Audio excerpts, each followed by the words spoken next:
Selamat datang di YouTube Horrors.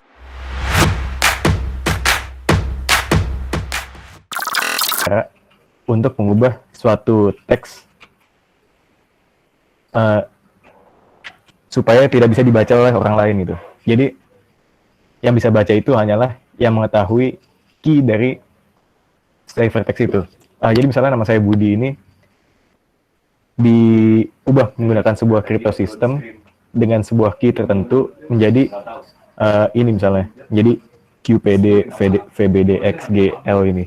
Nah, dan dan syaratnya juga harus bisa dikembalikan lagi ke plain text tadi, ke nama saya Budi ini menggunakan key yang sama ataupun key yang berbeda.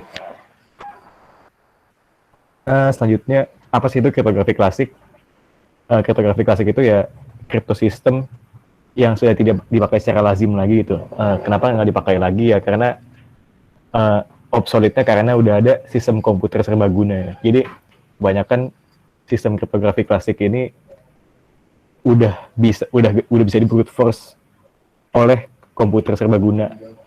Jadi ya udah nggak aman lagi lah istilahnya, udah nggak patut dipakai lagi, udah kuno lah.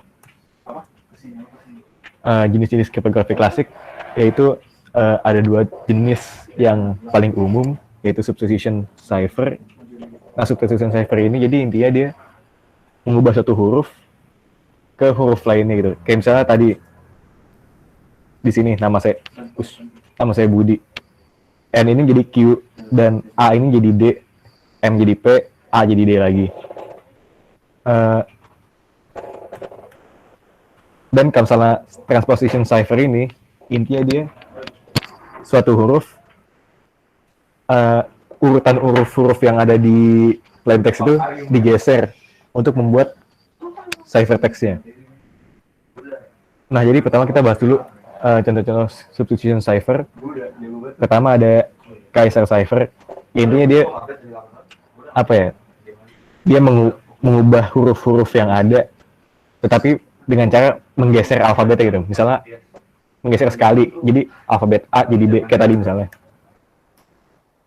Ini sebenarnya Kaiser cipher, dia digeser sekian kali hingga M jadi Q dan A jadi D 3 kali ya. M jadi P, M PQ, OP jadi P, A B C D jadi D. Dan ya Kaiser cipher ini dia untuk huruf yang sama akan diubah jadi huruf yang sama juga. Setiap A jadi D. Setiap ya ini siapa di sini cuma ada A doang ya yang sama. Tapi intinya kalau ada huruf lain yang sama di ciphertextnya juga bakal sama. Itu sih. Dan dia key space-nya itu cuma ada 26 ya. Key space itu jadi intinya banyaknya apa ya? Banyaknya rangkaian lah, banyaknya pilihan yang bisa dipakai untuk key gitu.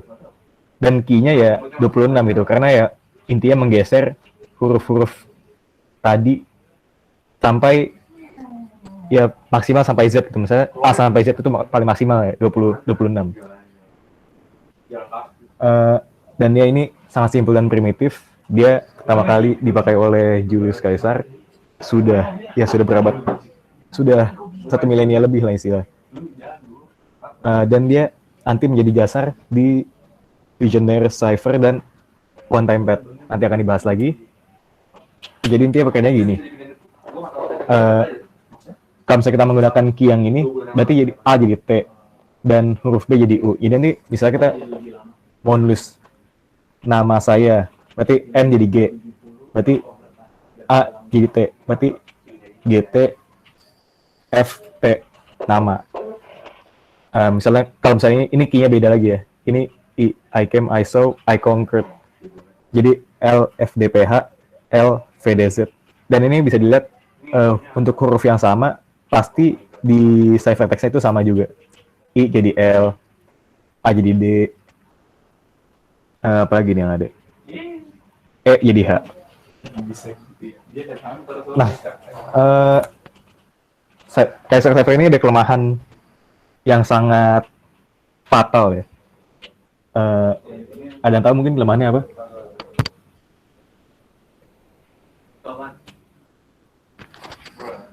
Langsung aja kali ya. Pertama ya key space-nya cuma 26 ya. Kalau brute force 26 kali itu ya berapa milisecond gitu. Sangat sangat cepat ya. Tidak membutuhkan sumber daya komputasi yang banyak. Bahkan kalau manual pun juga nggak lama. Dan yang paling apa ya? Yang paling fatal itu ya ini. Ini apa sih? Ini persebaran huruf. Ini persebaran huruf di bahasa Inggris ya. Jadi dalam suatu bahasa ada frekuensi huruf yang lebih sering digunakan dan huruf lain yang jarang digunakan. Kalau dalam bahasa Inggris ini ya yang paling banyak itu digunakan E ya. Paling banyak E, lalu T, dan nanti yang paling dikit J, Q, dan X. Nah, kenapa sih ini fatal? Karena gini, kalau misalnya ini kita, kan intinya Kaiser Cipher ini menggeser. Misalnya A jadi F, berarti A ini digeser 1, 2, 3, 4, 5 ke F. Dan nanti B juga digeser sampai ke G, C ke H, dan seterusnya. Nah, nanti ini ikut bergeser juga. Frekuensi huruf ini ikut bergeser juga. Nanti, jadi, kalau kita lihat, misalnya teksnya cukup panjang gitu, kita bisa melihat frekuensinya itu berubah gitu. Tetapi, polanya masih sama, pola frekuensi ini. Jadi dari yang ini paling tinggi terus langsung ke bawah seperti ini. Nah, maka itu jadi ya sebenarnya nggak cuma brute force doang gitu. Dengan cara seperti ini juga bisa.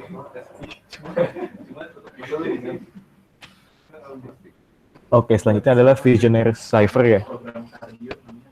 Ya ini kurang mirip seperti Kaiser Cipher tadi. Tapi kalau Kaiser Cipher ini kan dia intinya menggeser gitu. Tapi untuk setiap huruf itu sama pergeserannya kan. I ke L, setiap I pasti ke L gitu. Dan setiap C pasti ke F, setiap A pasti ke D. Nah, tapi kalau Visionaire Cipher ini dia pada setiap huruf ini pergeserannya berbeda. Bukan pada setiap huruf sih. Pergeseran untuk huruf berikutnya gitu. Jadi dari satu huruf ke huruf berikutnya itu beda. Dan key-nya ini berupa huruf, rangkaian huruf ya. Sebenarnya masih huruf, misalnya angka gitu. Tapi ya Visionaire Cipher ini umumnya huruf. Maksudnya intinya angka tapi cuma sampai 26 gitu. Terbatas. Dan ya tadi kelemahannya rangkaian huruf ini ya umumnya dalam bentuk kata gitu. Jadi ya key-nya kalau misalnya untuk kata bisa di dictionary tag juga. Nah, misalnya ini kita lakukan encoding dari misalnya saya ya. Misalnya S. Saya dengan key misalnya key ABCD. S ke A berarti ke B. S A berarti B. Maaf. S A berarti S. Nah, terus A ke B itu berarti C. Y ke C itu E. Dan A ke D itu berarti G.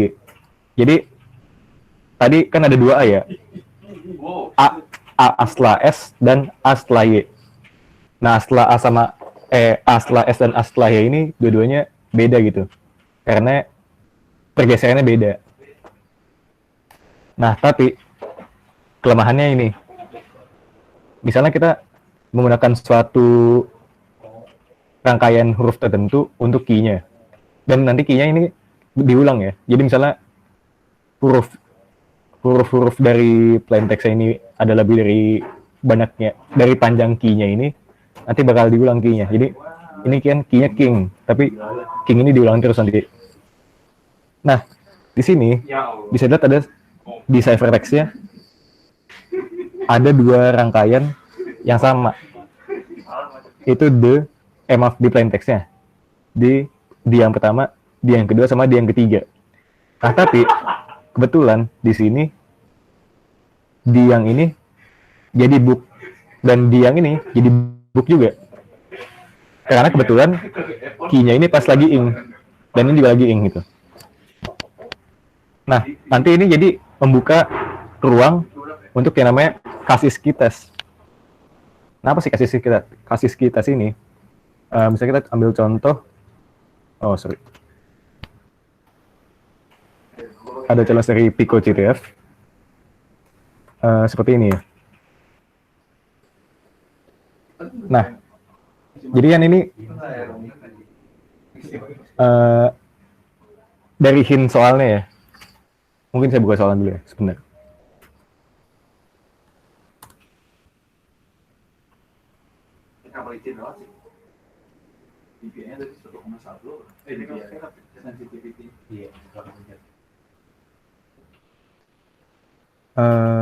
Nah ini, La Shiva D.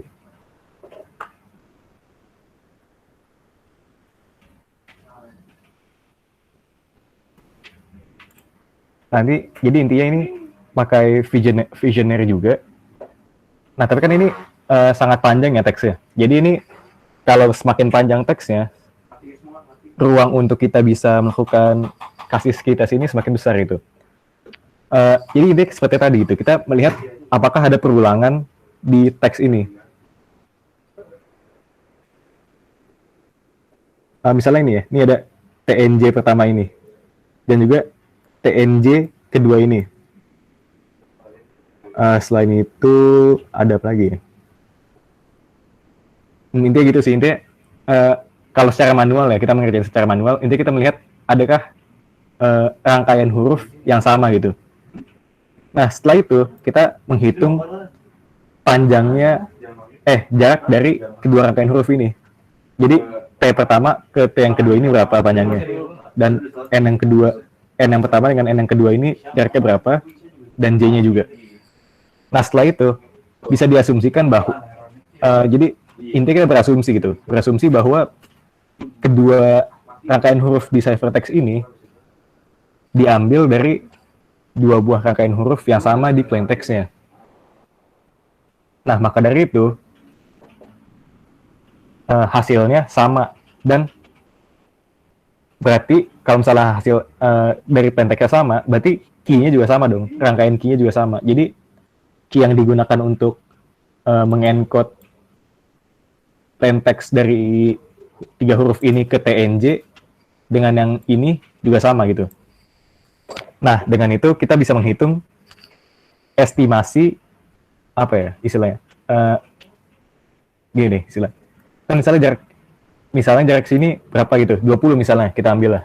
Contoh. 20 huruf dari T pertama ke T kedua. Nah, berarti kalau misalnya asumsi kita benar gitu, berarti key yang digunakan untuk menkripsi plaintext-nya ke TNJ ini dengan key yang digunakan untuk menkripsi dari plaintext ke TNJ yang kedua ini sama, berarti key yang digunakan itu berarti faktor dari 20 dong. Dari jarak kedua T ini dan N dan J-nya. Nah, maka dari itu kita bisa mendapatkan faktor-faktor panjang-panjang yang memungkinkan untuk key-nya. Nah, setelah kita menemukan panjang-panjang yang mungkin, kita bisa menyimpan dulu. Jadi kita simpan, kan ini perulangan nggak cuma TNJ doang nih. Ada yang lain. Misalnya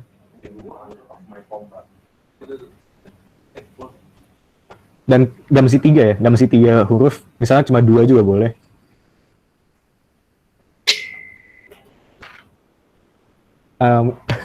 Agak susah sih kalau salah manual ya. Intinya begitu sih. Jadi kita tulis beberapa perulangan-perulangan terjadi. Nah, perulangan-perulangan tersebut kemudian bisa dianalisis kembali gitu. Apa yang dianalisis? Yang dianalisis adalah frekuensinya. Setelah frekuensinya dianalisis, kan nanti ketahuan tuh. Jadi, oh mungkin kemungkinan besar ini hurufnya ini. Nah, barulah bisa dia di-crack. Tapi ya, kalau mau cepatnya ya, ada tool online untuk memecahkan visionary cipher ini. Nah ini.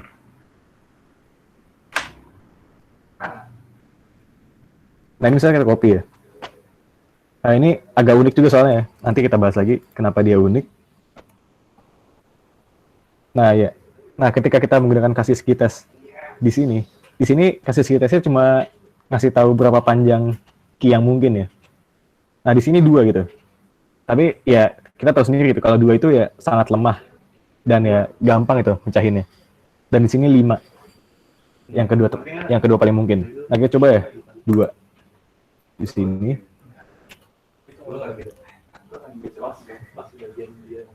Tapi nggak ada gitu, nggak ketemu. Seharusnya ya ini ada teks yang bisa dibaca gitu. Dan di sini prioritas urutan plain text yang estimasi plain text ini diurutin dari yang paling bisa kebaca. Berarti ya bukan ini ya, pasti bukan 2 gitu. Kita coba 5. Bukan juga, nggak ada gitu. Nah, ternyata di sini coba kita ambil paragraf pertama aja ya. Ini ambil paragraf pertama aja. Kita paste. Kita coba lagi kasih kitesnya ulang. Nah, di sini ternyata beda gitu hasilnya. 4. Kita coba 4 ya. Coba 4. Nah, ada ternyata nih. Ini bener ya, berarti. Soalnya ini udah terbaca gitu, udah jelas. Nah, kok bisa? Tadi nggak ketemu. Ini berarti key-nya ini GFLA ya. GFLA, kita taruh langsung di sini. GFLA. Nah, tapi kalau kita coba,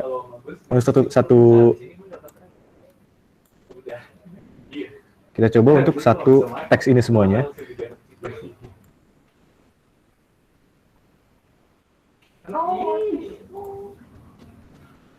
Nih, untuk beberapa urutan pertama bisa dia berhasil sampai ke sini nih. Tuh, di sini udah mulai acak lagi setelah ini. Nah, berarti bisa disimpulkan bahwa key yang digunakan ini emang beda gitu. Karena ya kalau misalnya key-nya emang sama, pasti hasilnya bisa terbaca dong. Nah, maka itu kita coba ulang. Ini berarti di sekitar sini. Iya. Yeah. Coba saya segini.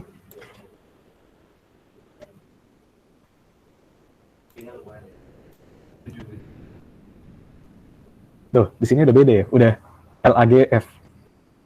Jadi ya berarti emang sebenarnya key-nya di sini beda ya. Udah untuk sekian huruf dia diganti key-nya, dan untuk sekian huruf lagi diganti lagi. Nah, di sini bisa dilihat juga udah beda di sininya. Udah nggak kebaca. Jadi intinya begitu. Visioner cipher ini. Nah, selanjutnya adalah one time pad. Sebenarnya one time pad ini cukup mirip ya, bisa dibilang cukup mirip dengan Visioner cipher tadi. Nah, cukup bedanya dengan Visioner cipher tadi, ya one time pad ini dia angkanya benar-benar random gitu. Kalau Visioner tadi kan dia kebanyakan ini ya, kata. Tadi sebenarnya ya flag ini flag, ya cuma di urut-urutan tadi di GFLA terus ke LAGF. Tapi intinya ya huruf gitu. Dan ya angkanya key-nya ini diulang-ulang terus. GFLA terus kan. Setelah 4 urutan pertama dipakai lagi 4 urutan yang tadi. Pakai lagi GFLA terus. Cyclic dia sifatnya gitu. Nah, kalau one time pad dia untuk setiap huruf berbeda, acak dia. Nah, maka dari itu one time pad ini sangat bergantung pada keacakan. Nah, jadi bisa kayak gini ya. Ini plain text-nya meet me outside di cipher dengan key ini 12, 4, 4, 19, 12, 4 dan seterusnya sampai 4 lagi. Jadi ini BDU FGH WE IUF GW. Nah,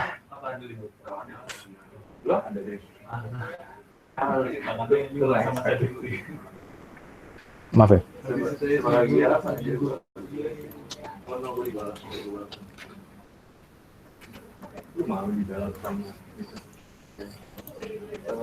Animasi nggak jalan, maaf. Tadi ada yang salah. Eh,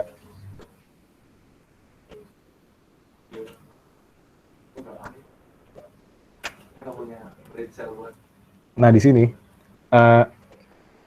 ruangan plain text ini ya 24 per n, 24 pangkat n. N ini apa sih? N ini ya panjang hurufnya itu.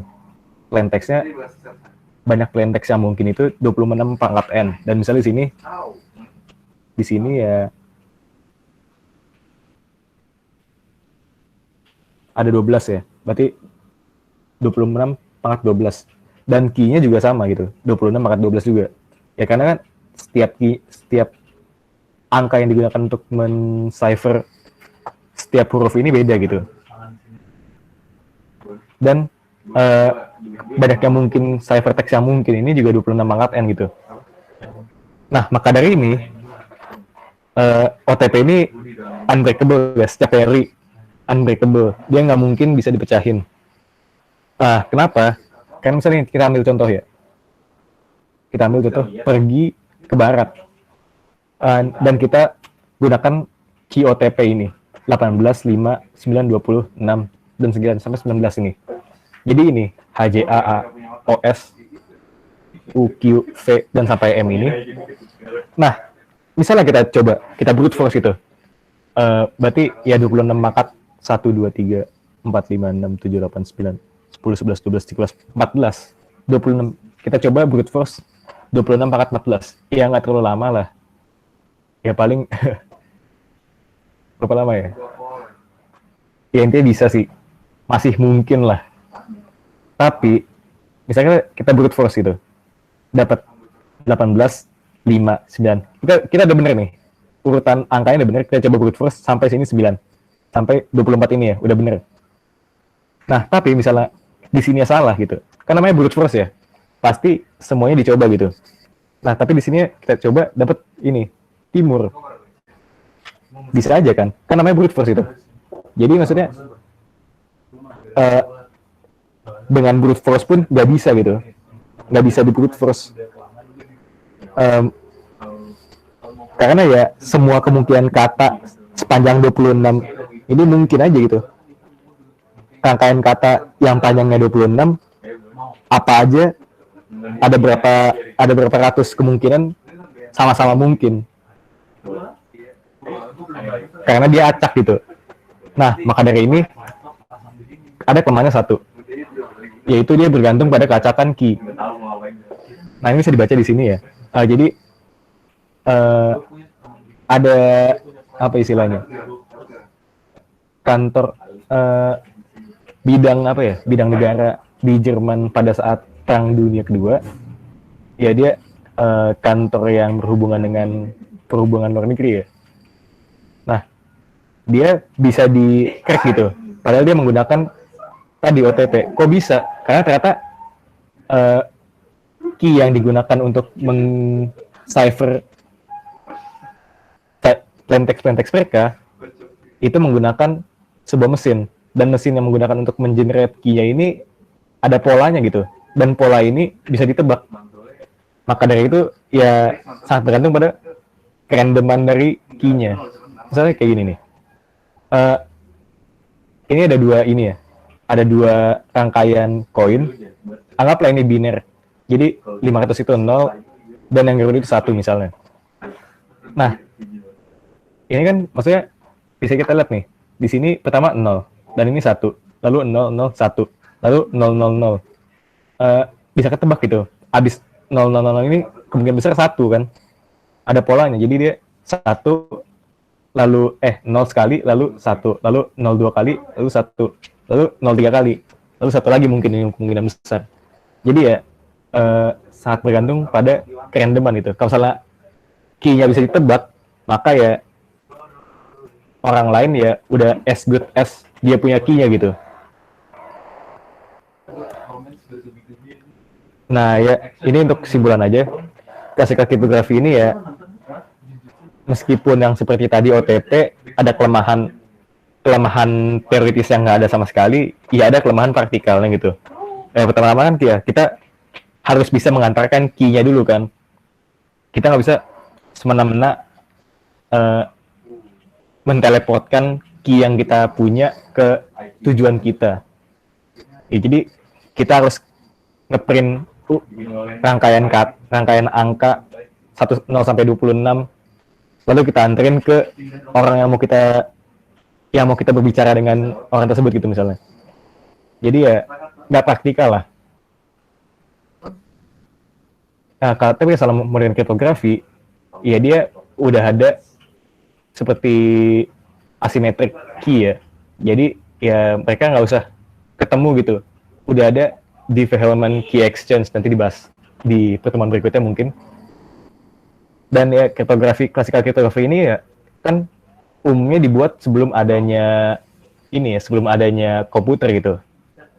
Ya, jadi rata-rata key space ini terlalu kecil gitu. Jadi ya bisa di brute force dengan mudah gitu. Itu sih. Nah, ini mungkin kalau salah mau nyoba, ini ada challenge ini dari Vico CTF sih kalau nggak salah ya. Ini mungkin ada mau nyoba dulu. Bisa di sini ya. Ini website-nya ada banyak juga selain untuk Visionaire. Ada juga untuk Kaisar juga. Linknya ini ya.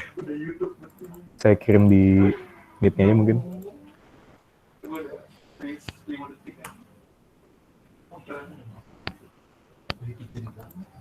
Jadi ya, ini tinggal kita copy aja sih. Tinggal kita ketik ulang maksudnya ya.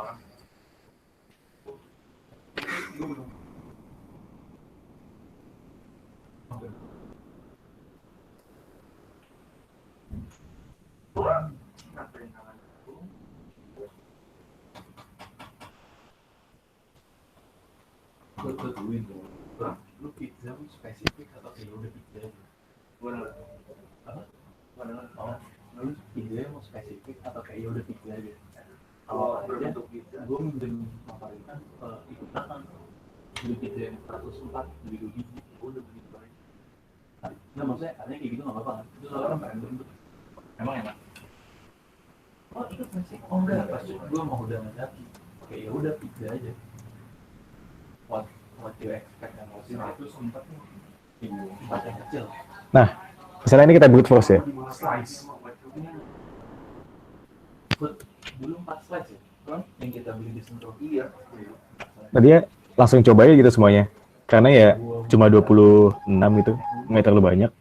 Dan ini langsung muncul ABCTA, we thought we needed one of this. Ya, dan dia ya kelemahannya satu lagi sih, alfabetnya juga terbatas ya. Ini kan cuma A sampai Z doang ya. Dan dia 3 sama underscore ini nggak terenkripsi gitu. Di sini juga masih 3 sama underscore. Kelemahannya itu juga sih kasalahnya. Ya di CTF ini ya, maksudnya ya udah gampang lah. Pasti auto dapat kalau ini sih. Itu sih.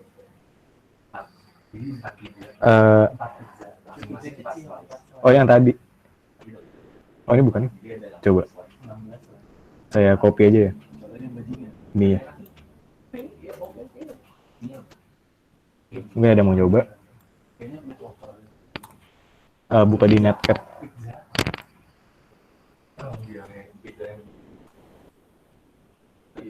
Oh ini yang tadi. Oh bukan, beda. Ini lebih gampang sih. Ini tinggal kita masukin doang semuanya. Kita copy dari awal sampai bawah.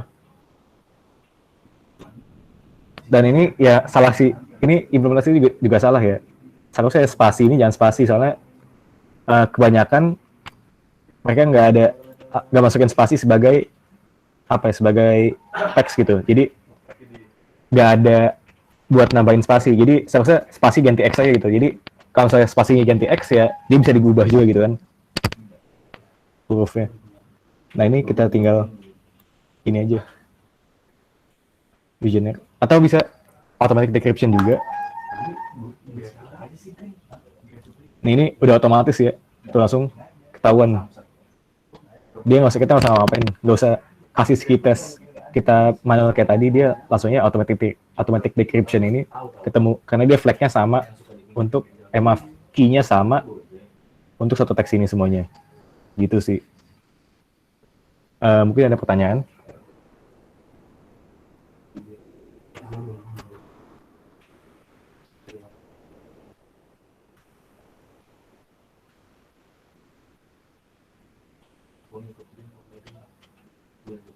Halo?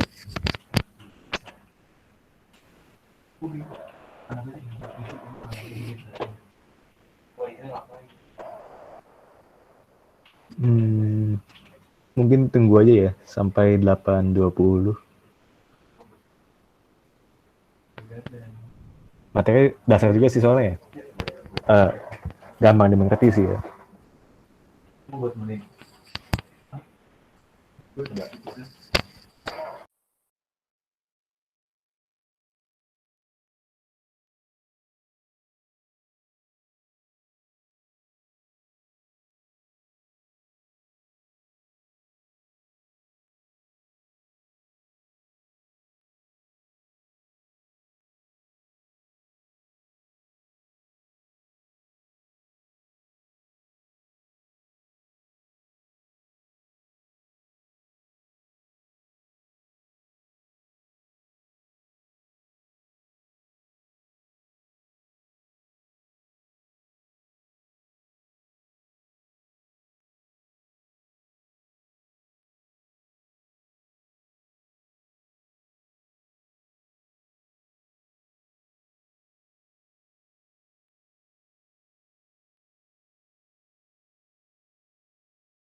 Aduh, oke lah kayaknya.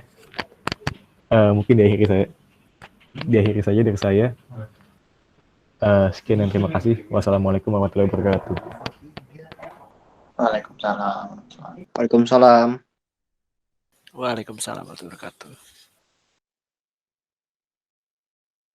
Mantap.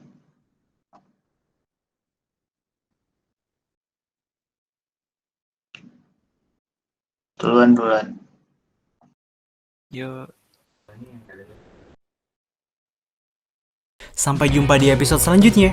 Jika ada yang ingin kalian tanyakan, atau mungkin ingin sharing ilmu kalian, bisa tinggalin di kolom komentar di bawah ya. Jangan lupa like kalau kalian suka video ini, share, dan subscribe channel ini biar kalian gak ketinggalan sama updatean selanjutnya. Dah.